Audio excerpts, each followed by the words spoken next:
Don't marry a poor man, they said. I thought they were being shallow, maybe mean or jealous. Turns out they were trying to save me. They warned me about marrying a poor man. I thought they meant his bank account. No one told me the real debt I would inherit wouldn't be measured in dollars. Instead, I learned the hard way.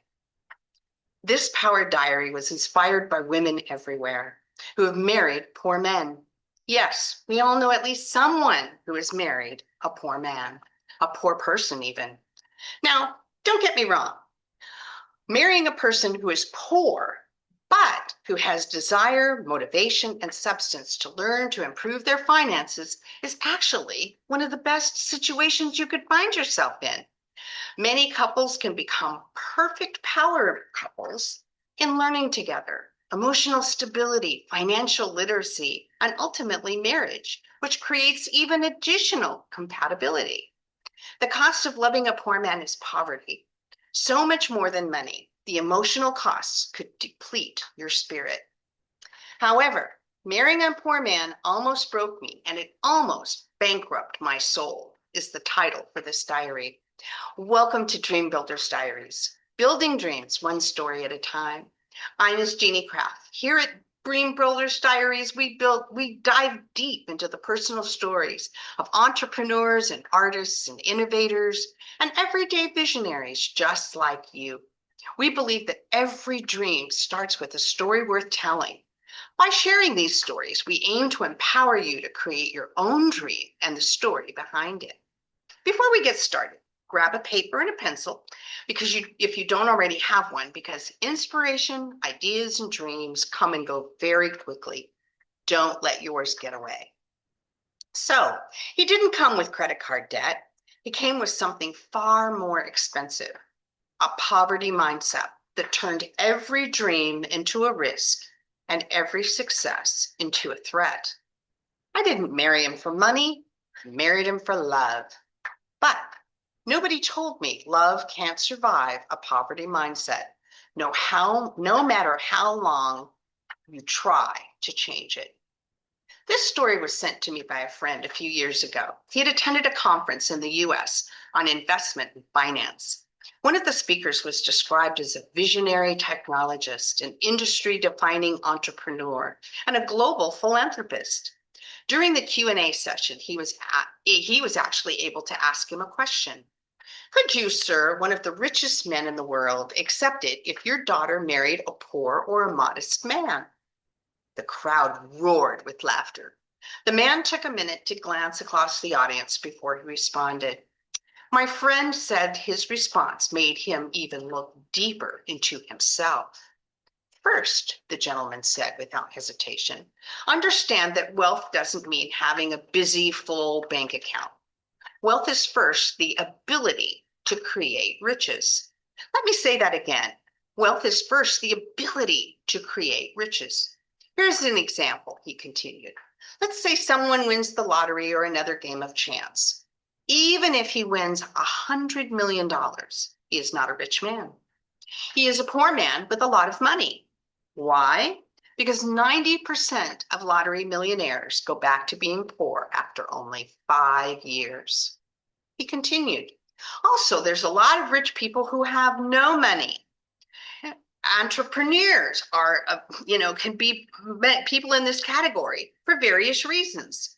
They may have just invested in their new business, or they may have recently come upon hard times in their chosen endeavor. They are already on the road to wealth, even if they don't have money, because they are developing their financial intelligence. And that's what wealth and wealth building is all about. To make it simple, here's how the rich and the poor are different.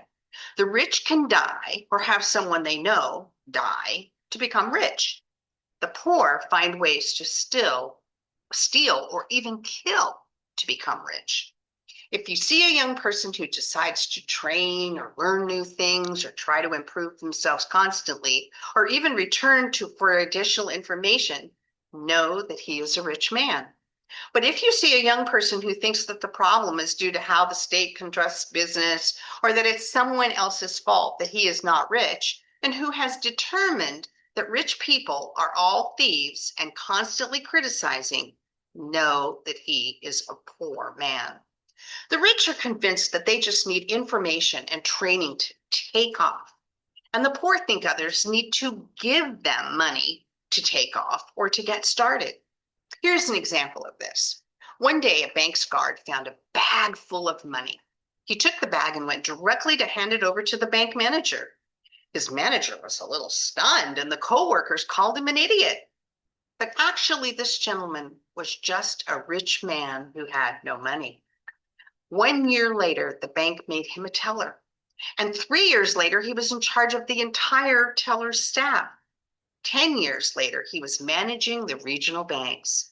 And with hundreds of employees, his annual bonuses alone exceeded the amount could have stolen in that bag many times over. Wealth is first a state of mind. A broke bank account can never recover. A failed business can be restarted, correctly, of course, with the experience of the first business is a good money in the bank kind of thing. A broken mindset will drain you. Every minute it is stealing your dreams for an entire lifetime. So what about the other parts of this bargain of marrying a poor man? The parts of the bargain that would eventually take all of my energy, my time, and my spirit. The parts that would slowly steal my soul. Here's the example. The energy required to constantly stay engaged with a promise that will never be fulfilled. Promises of shiny new pearls that were really just an image pasted to the bottom of a shoebox on a Christmas morning instead of the real thing.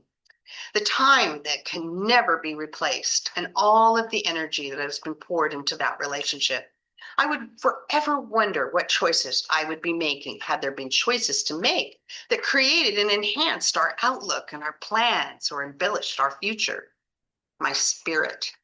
I couldn't have imagined the river of tears, the heartbreak of missing family events, because there was so little caring for my feelings or the time that was lost, let alone sometimes, often, there was money there, but it was not to be spent on anything that mattered personally, at least not to me.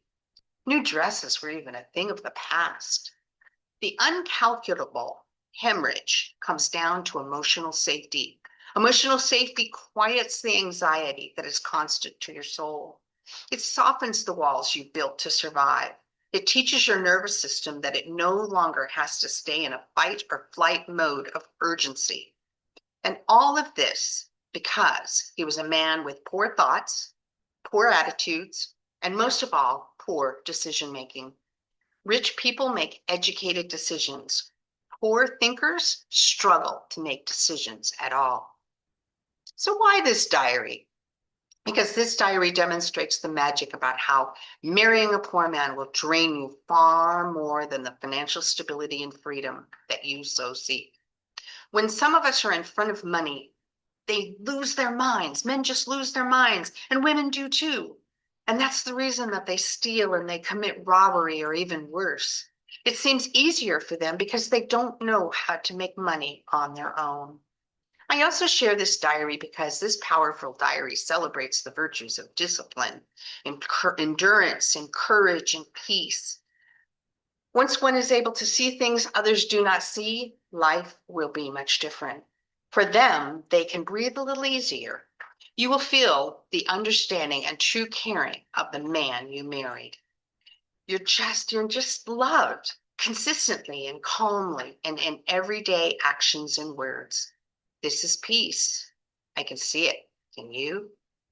Marrying a poor man isn't dangerous because he lacks money. It's dangerous when he lacks vision, discipline, and emotional wealth that could be building something far better. So, in conclusion, what's your biggest takeaway from our story today? How does this story relate to how you must learn to build as you work and build and work on your dream? Dreamers, believe in yourselves.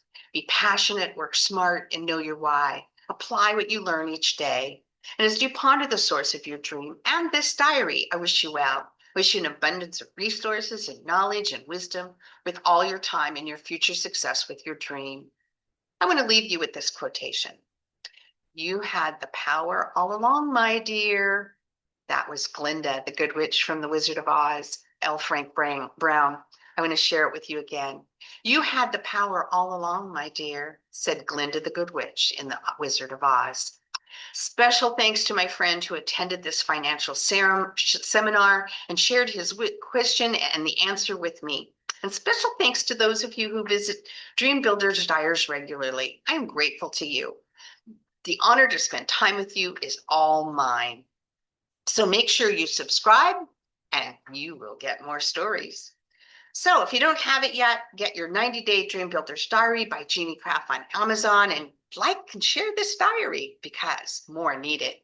Thank you very much. Till next time, building dreams, one story at a time.